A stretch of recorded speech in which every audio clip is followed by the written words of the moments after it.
Basta motor na gani ang hisgutan, wa nay laing masaligan. MOTORMATE, MOTORMATE, MOTORMATE ang number 1. Basta motor na gani ang hisgutan, wa nay laing masaligan. MOTORMATE, MOTORMATE. 3:28 a.m. Okay, so what's up mga kamotormates?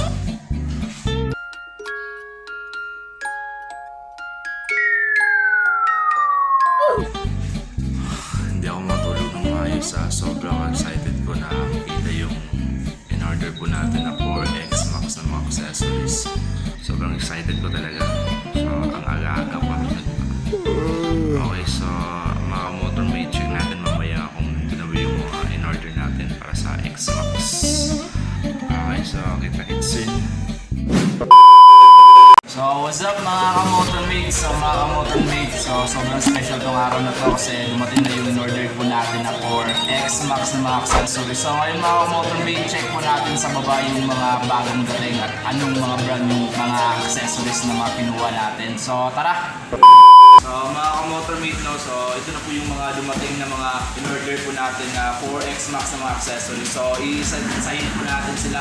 So shoutout So, watch out! Watch out! po sa mga FB friends namin at sa mga FB followers po sa lahat po ng mga sumuporta.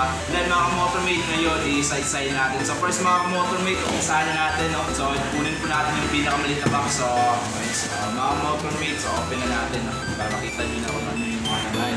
Okay mga kamotormate, guess what? Ano po yung first box na ano po yung mga laman nito? So mga kamotormate, so RCB po yung mga laman. So first po, meron po tayong RCB na 100. So shoutout po sa RCB Philippines lang. So mga motormate, kung gusto nyo po, kung meron po kayong mga inaanap ng mga accessories sa inyong mga motorsiklo. So mga motormate, open po si Motormate sa main branch po Monday to Sunday mga kamotormate. At saka sa pinakamalapit ng mga branches po sa inyong lugar, pwede nyo po silang lapitan. Meron din po tayong call and pick up order sa lahat na po natin mga branches. So yun po mga motormate, yung first natin na kinuha ay si RCB na 100. Ang kulay niya po is gray. So pangalawa mga kamotormate, okay, check natin.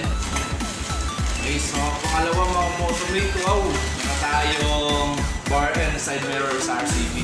So shoutout, no, so sa medyo sa hindi pa nakaka-level ng bar end. So isa po ito sa pinaka-trend ngayon sa market kasi easy lang kasi siya is install.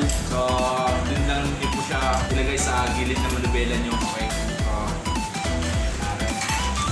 so meron tayong brake pump mga motormate. Hindi po kayo familiar ng brake pump mga motormate, hydraulic brake po ito.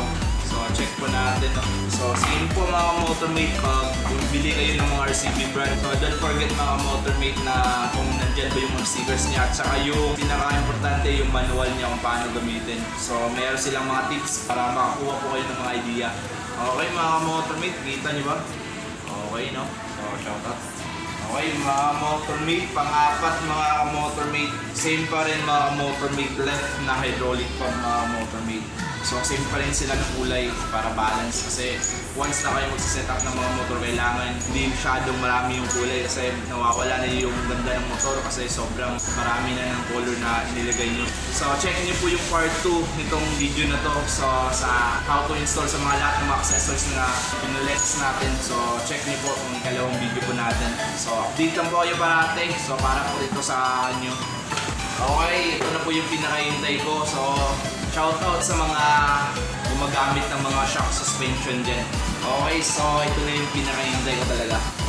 Okay, so meron po tayong B&D Suspension Premium Gold Series.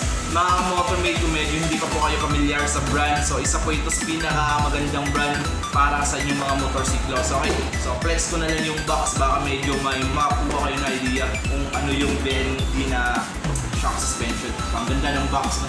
So mga kamotormate, kung hindi kayo familiar sa B&D mga motormate, made in Indonesia po ito mga motormate. And then kung gusto nyo makita kung ano yung kaibahan ng stock at saka kung meron po kayong rear suspension na shock, so pwede po kayong maglagay ng any camera sa may gilid ng shock nyo po. So open ko na. Okay, so ang kulay niya po is gold. Tsaka yung kulay ng shock niya po is yellow. Okay. Sobrang ganda mga MOTORMATE. Okay, so parang wala nang laman yung isang box. Proceed tayo sa ikalawang box mga MOTORMATE. So tara. Okay, so meron tayong luggage box mga MOTORMATE. 50 liters mga MOTORMATE. So medyo mabigat to. So tara, tulungan nyo ako. Okay, so medyo may kabigatan mga MOTORMATE, pero para sa inyo mga MOTORMATE, kaya-kaya ko yan. Basta naman ako magbubuhat ng bigat. So mga MOTORMATE, ang galing. Okay, especially kung magra-ride kayo ng malayo. So isa po ito sa pinaka-nice nyong kunin mga MOTORMATE, kasi marami kayong pwedeng ilagay ng mga gamit pag long ride, no? Kasi maraming mga baon. Okay, so nandito na tayo sa last part mga MOTORMATE, no? Oh. Wait lang mga MOTORMATE. Sabi ko naman sa inyo mga MOTORMATE, ang bigat nito. Pero sinabi ko sa inyo kanina na sanay ako magbuhat ng mabigat. Okay. Yeah, boy.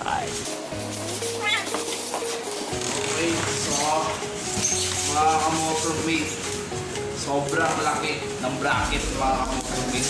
Yung bracket para sa luggage box ko for XMax, so sobrang laki. Okay, salamat sa lahat, especially yung nagintay talaga hanggang sa uli. So, shoutout sa mga FB followers po natin, and don't forget to like and subscribe po sa YouTube natin para sa part 2 ng ating video. So, mga MOTORMATE, so maraming salamat.